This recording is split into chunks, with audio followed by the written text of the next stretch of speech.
Welcome to There Is a Method to the Madness. My name is Rob Maxwell. I'm an exercise physiologist and personal trainer. I'm the owner of Maxwell's fitness programs, and I've been in business since 1994. That is 30 years. The purpose of this podcast is to get to the real deal of what really works, to give you the truth, get past all the disinformation out there, and most importantly, really tell you why things work. Because I've always believed that if you really know the why of things, the how to do it doesn't matter as much, and you're going to really go about it and do it yourself, which is great. Before I get into today's topic, I want to thank our very first loyal sponsors, Jonathan and Lynn Gilden of the Gilden Group at Realty Pros. They currently have over 280 five-star reviews on Zillow. And you know what? They like to bring the strength back into real estate. If you need assistance, please give them a shout at 386-451-2412. All right, so I'm going to talk about a study I just saw, an article that was done by the American College of Sports Medicine. And for those that don't know, they're like the big cheese in my industry. As far as I'm concerned, they're the top certifying body, and they really bring some legitimacy to the health and fitness world. I'm a certified member of them. Ellen's a certified member of them. I mean, they just, they do all their science. They do what we need to do so we can keep everybody on the straight and narrow and keep them away from different kinds of disinformation. So with that in mind, I want to talk about an article that they just have put out there that I really enjoy. And it's the title of it is called "The Coming of Age of Resistance Training as the Primary Form of Exercise." And I found that to be interesting because, the coming of age indicates that this is all new information. But that's not really what this is, and that's not what the information is really all about. As I often state, there's not a lot of new things in health and fitness as far as what's really most important. I mean, if you study the studies, which I do, I get all of the journals and I go through them, and to be honest with you, half of them as I thumb through I have zero interest in, because they're not really finding out too many new things. And when you're told this is the new hot method, like you remember Tabata like 10 years ago. I mean, I'm not saying there's anything wrong with Tabata as an interval system, as a way to time certain sets and things. That's all well and good. But I remember people coming out and kind of misquoting it, talking about how, like, if you only did 4 minutes of exercise a day, which is the length of one Tabata set, then that's all you need and all this. I mean, it's just such nonsense. I mean, you're going to get hit with that all the time. And whenever somebody comes out and says this is the latest and the greatest, I mean, most likely just simply, turn the dial, so to say, or keep scrolling, wherever you're getting that information from, because there's not a whole lot of latest and greatest out there. I mean, there's some things that we twist a little bit. We find out some new things, but there's really nothing new in the world of fitness anyway. I shouldn't say health, because there's a lot of different studies coming out with that. But in the world of physical fitness, I mean, it's going to come down to a healthy diet of strength training, a healthy diet of cardiorespiratory training, and literally a healthy diet, which no, they're not finding out too much new about that. All right. So the title of the article is interesting, but I read these things, so you don't have to, essentially, although you're always welcome to. I'm always happy to give clients the stuff that we read so they can see it for themselves. But the title isn't so much that there's something new, it's that what we've already know is finally reaching the general public a lot more. And, as I said, for the longest time, what people think of as exercise, I shouldn't say the longest time, in the 70s and 80s, pretty much everybody knew cardiorespiratory endurance was important. I mean, people were jogging, people were running, People were going to their aerobics classes. People were doing jazzercise. People were walking. We knew based on Ken Cooper's research of the Cooper Institute, and he's labeled the father of aerobics. I mean, we finally got the idea that we need to be doing our cardio. So the people that were into fitness, again, in the 70s and the 80s and early 90s were definitely getting into cardio, which is great. But back then, only a select few were really doing strength training. And I should say like a few demographics. And that was mostly your younger male population who wanted to get bigger. Nowadays call it swole, right? They wanted to get swole. They wanted to get stronger. They wanted to look better for the ladies. And there was some women that were forward thinking, which is a good thing, in that. They're getting to the gym because they also wanted to work on their physiques more, and they weren't like, luckily they didn't believe the old thing that you're just going to get too big and all that, and they were working out at the gyms. But other than that, it wasn't really mainstream population going to the health clubs as far as working out with weights. Now, big changes were made in the 70s when Arthur Jones founded Nautilus, and Nautilus started making it more accessible for everybody to go to the different health clubs, because then there wasn't just free weights in the gyms, which, as you know, or hopefully know, I love free weights. I love all modes of activity. But not everybody, especially when you don't have the strength levels yet, can do certain free weight exercises, right? So the machines made it to where everybody could essentially start somewhere. Also, they just looked more aesthetically pleasing to people who didn't necessarily want to go into a gym that looked like it was just a bunch of sweaty guys on dirty machines, the old look of some of the old-fashioned gyms, which personally I don't mind a whole lot, but I could see where it wouldn't be the most attractive place for the majority of the population to go. So the machines, the selectorized machines, changed all that. They changed who can use it, who wants to use it, and that was a big part of the reason why the industry changed quite a bit, and more people started going into the gyms to work out. And by the way, as far as the latest statistics go, over 55% of the population that go to health clubs now are now women. So that's changed dramatically from the 80s and 70s where it was mostly men.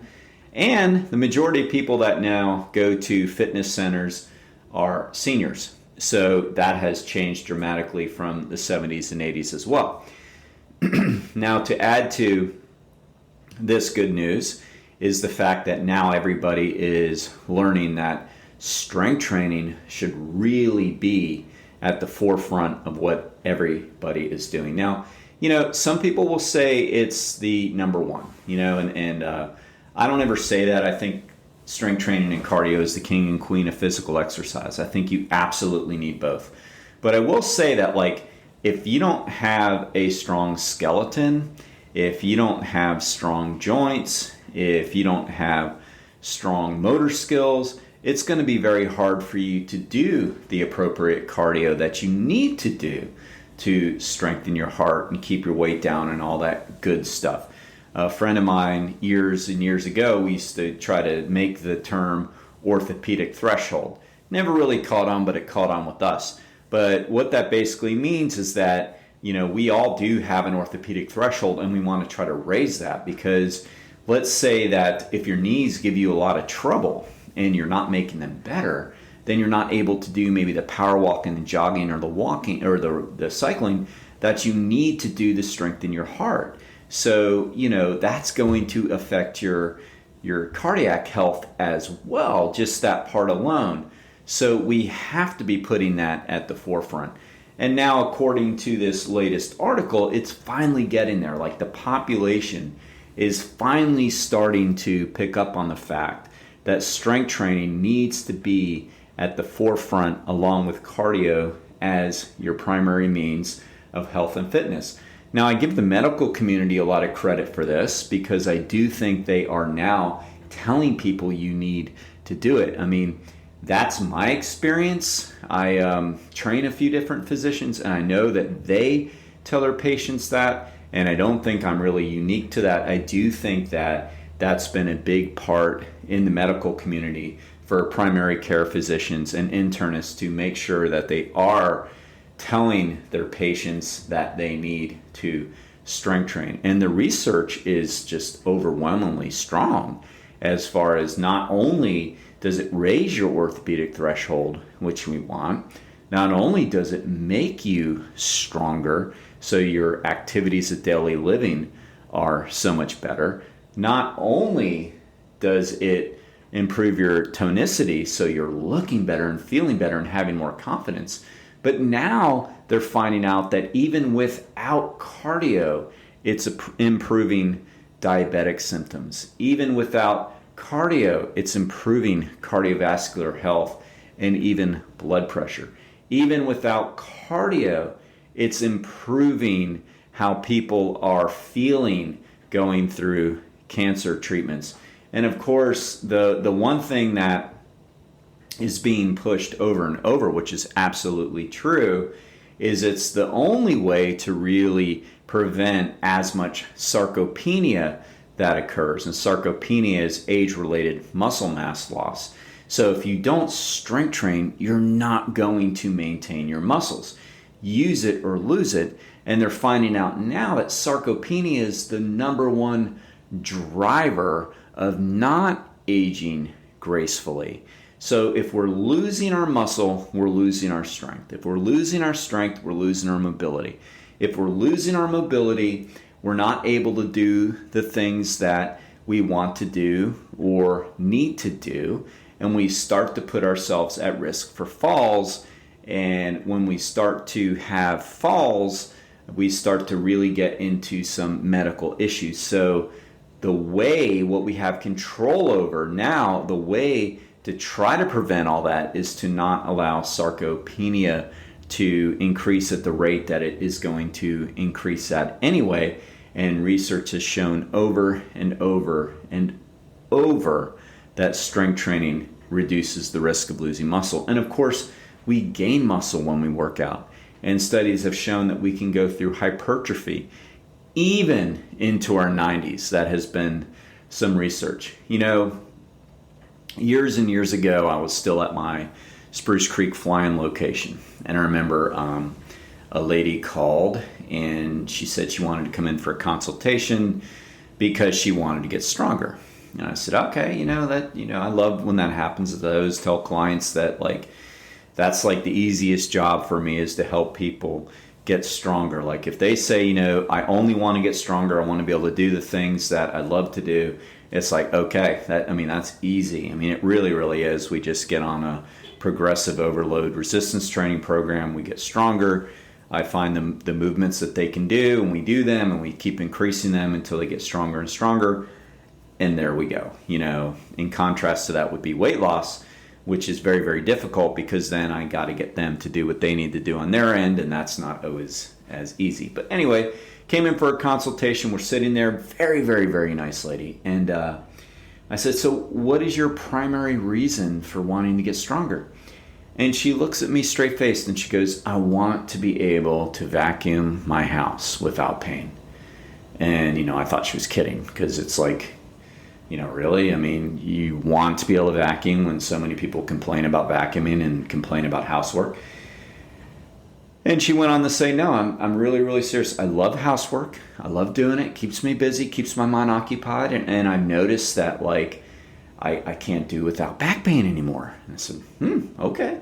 So, no problem there. And we started working out, got her on a strength training program, started doing her hip abductors and her leg extensions, leg curls, strengthening her lower body core, and of course training her lower back and all the muscles that are involved with all that. And it wasn't like a month into it before she was already so much stronger. And she came in, she goes, I can vacuum pain-free. This is great. Da, da, da, da, da. And, and then time goes by and I ended up training her for years. And it was like the vacuuming thing kind of became a joke because it was like, it never even came up anymore. It was just absolutely a part of her life again where she can do all of her chores that she loved to do.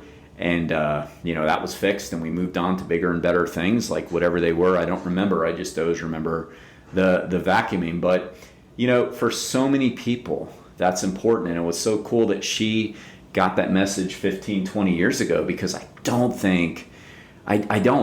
know for sure, but I don't think when you went to the physician back then and said you're having a lot of back pain, that they said, well, you need to work out. I just don't know that was like being talked about. I think, too often it was, the usual, well, take time off from what you're doing, which is the polar opposite of what you should be doing. Or maybe they were saying, put heat on it, contrast heat with cold, or maybe they're saying, take Advil. I don't know. Worst case scenarios, maybe they were trying to do something more dramatic than that for back pain. But, so for her to think that back then was like forward thinking, and I think it's so cool. And it was just more evidence of how great working out is. But I can now say we fast forward 15, 20 years, and physicians are telling their patients, you need to exercise to strength train. So that's just one of the examples I like to use. I mean, 80% of Americans have back pain at one point, and it's probably no coincidence that under 20% of the population works out on a regular basis. So I'm glad to see all this moving to the forefront. It's not just for the meatheads anymore, people. It's just not for the grunters and the groaners and all those people, and again, there's nothing wrong with that. It's for everybody, and I want everybody to start picking up their weights and getting stronger, because your body, your friends, everybody will thank you, because you'll flat out be happier and enjoy your life more. All right? So now let me thank Overhead Door of Daytona Beach, the greatest garage door company in the area. And we are fortunate to have a local branch here owned by Jeff and Zach Hawk, the best customer service. If you need any help, please give them a shout at overheaddordaytona.com.